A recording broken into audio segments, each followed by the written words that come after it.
Bonjour la famille. C'est Lidwine et Glenn. Enchanté pour ceux qui ne nous connaissent pas. Oui, on oublie de se présenter parfois alors que tout le monde ne Mais tombe bon, pas il y a sur notre nos nom vidéos. sur la chaîne. Oui, Mais oui, c'est important. Mhm. Mettez-nous en commentaire vos prénoms et vos pays d'origine. Enfin, Ouais, pour les savoir pays est-ce que vous nous suivez. d'origine ou de quel pays vous nous suivez. C'est Mhm. important. Parce que souvent sur YouTube, on a des noms, des chaînes. On n'a pas forcément les prénoms et tout ça. La vidéo d'aujourd'hui, le thème, c'est les choses à ne pas faire pendant les fiançailles. Vous avez vu la vidéo des choses à faire pendant les fiançailles. On vous remercie pour tous les partages. Il y en avait beaucoup. Tous les partages. On vous remercie pour les commentaires. En tout cas, que le Seigneur vous bénisse.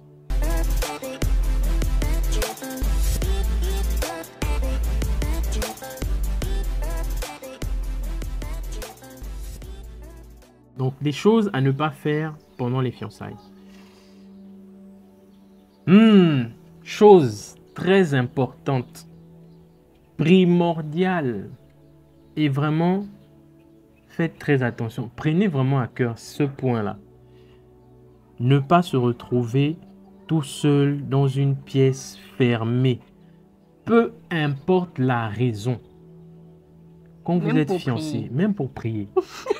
Oui, même pour prier. Parce qu'on peut prier là. Oh non, le Saint-Esprit, c'est l'onction, machin. Tu es maintenant en train d'imposer les mains à l'autre. Ou bien, boum, la main passe ici là.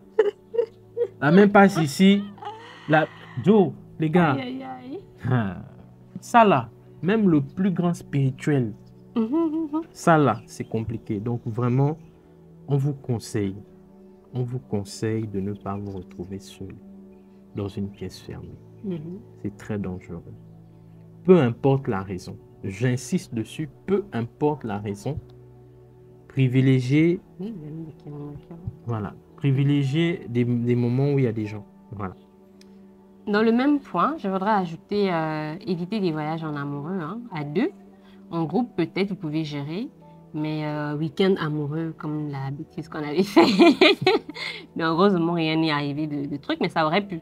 Donc, évitez les week-ends en amoureux, évitez les petits voyages en amoureux à deux. Ça peut être vraiment catastrophique et puis vous allez regretter et vous tombez ensemble. Et puis après, ça gâche tout quoi dans votre relation. Donc, vraiment, évitez ça. Et même encore les histoires d'héberger. L'autre n'a pas quelque part où aller, tu veux héberger ton fiancé ou ta fiancée chez toi. Non, ne faites pas ça parce que c'est dangereux. Ça emmène aussi le péché sexuel. Deuxième point que j'ai, ne pas parler de sexe au début des fiançailles. Ça aussi, c'est très sensible.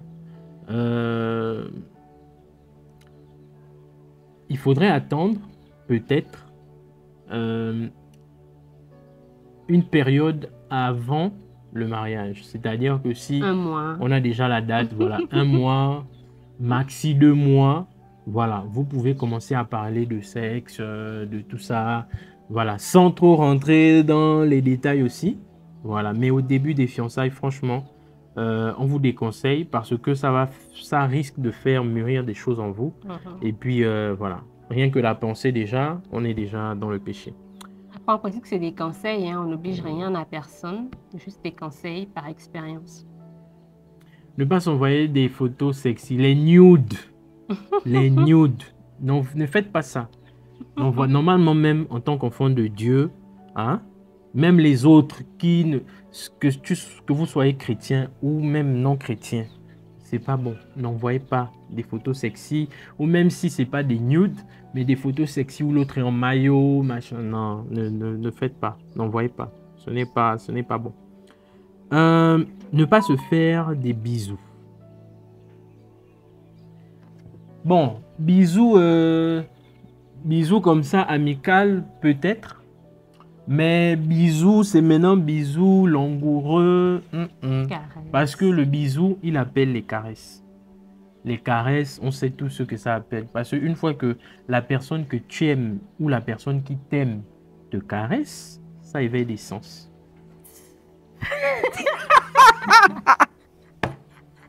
Ouais. En tout cas, ça est là.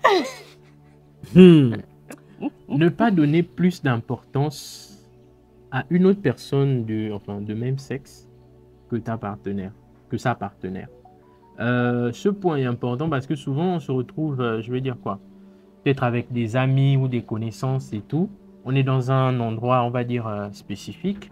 Et toi, tu passes tout le moment à parler avec d'autres personnes que ta personne. Parfois, c'est frustrant.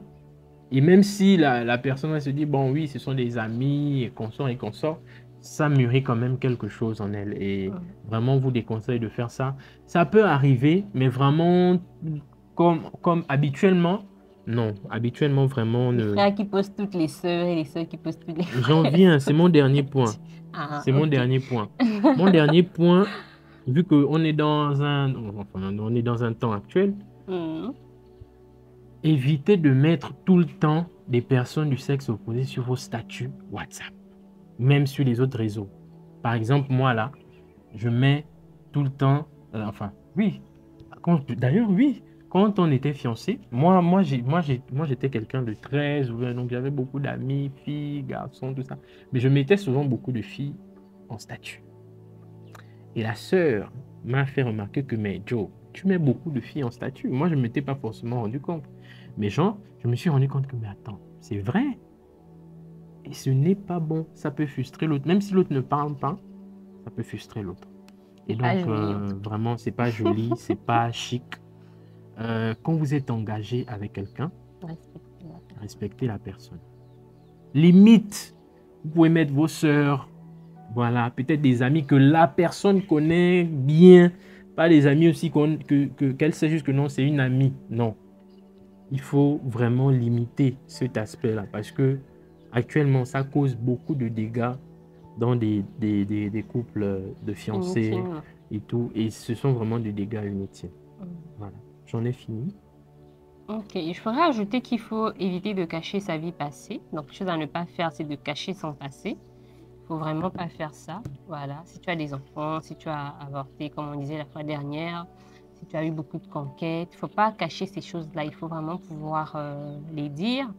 Il ne faut pas être hypocrite, vouloir montrer que tu es la meilleure femme du monde. Et puis, faut pas s'engager à faire des choses que tu sais qu'après, par exemple, tu ne pourras pas assumer.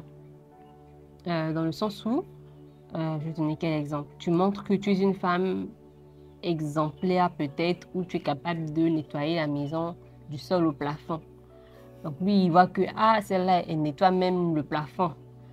Arrivé dans le mariage, tu es incapable de nettoyer, même tenir ta maison correctement. C'est un exemple que j'ai pris comme ça à la volée.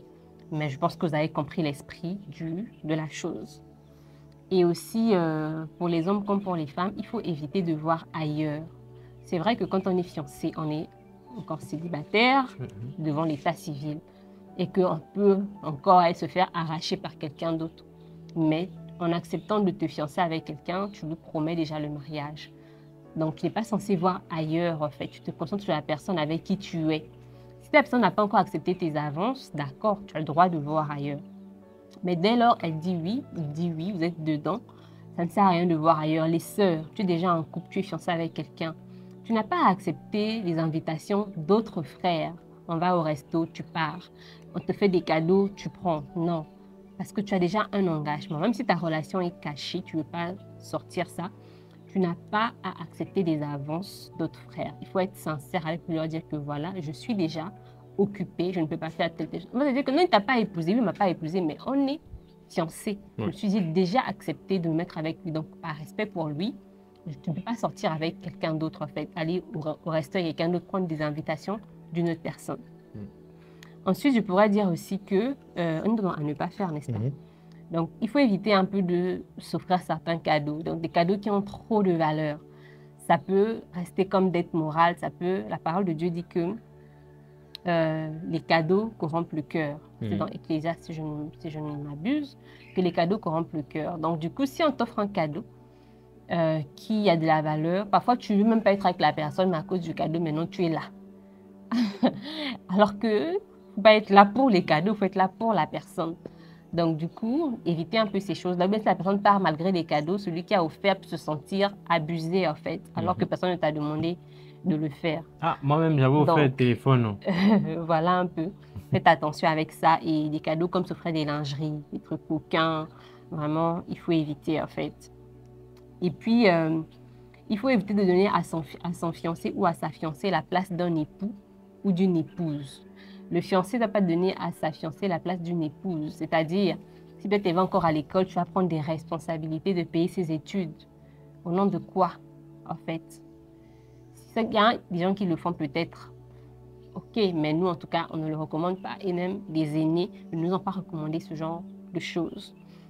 Ta fiancée n'est pas ton épouse. Donc, les responsabilités de ce type, sauf si vraiment le Seigneur t'a convaincu d'une certaine façon, bien vous avez des réalités particulières. Mais si vraiment vous vous séparez après et que tu as pris des engagements comme ça sur elle, ça peut être compliqué. Donc, il y a pas mal d'autres petits... vous pouvez évaluer vous-même quel autre type de responsabilité on peut prendre qui peut vraiment, à long terme, ou bien si la relation se termine, être négative.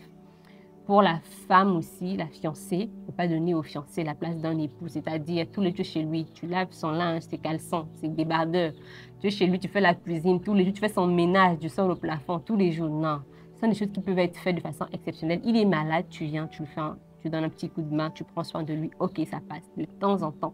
Mais ça ne doit pas être ton rôle. Parce que tu n'es pas son épouse encore. Tu es sa fiancée. Tu fais le minimum. Si tu dois savoir que tu sais cuisiner, ok. Mais ne prends pas ça maintenant comme le bagage de ta tête. Il ne t'a pas encore épousé. Voilà, respecte-toi. Ensuite, je pourrais dire aussi qu'il faut éviter d'exposer sa relation. Donc, en gros, il faut savoir se cacher. Pas se cacher pour faire n'importe quoi, mais tout le monde n'est pas obligé de savoir que tu es dans un projet de mariage, en fait.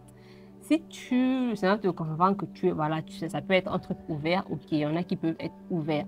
Mais quand je dis aussi de cacher, c'est pas devant tout le monde. C'est les personnes les plus importantes sont informées, les responsables d'église, les amis proches. Voilà. Donc, ces personnes-là sont informées, mais vraiment, le reste là, ils ne sont pas obligés de savoir que vous êtes en couple. Mon chéri et moi, quand on s'est mis ensemble, personne ne savait. Les gens ont su pour notre relation, même notre église a su pour notre relation. C'est 1 mois avant notre mariage parce qu'il fallait faire l'annonce officielle et tout ça. C'est comme ça qu'ils ont su qu'on était ensemble et qu'on s'est mariés.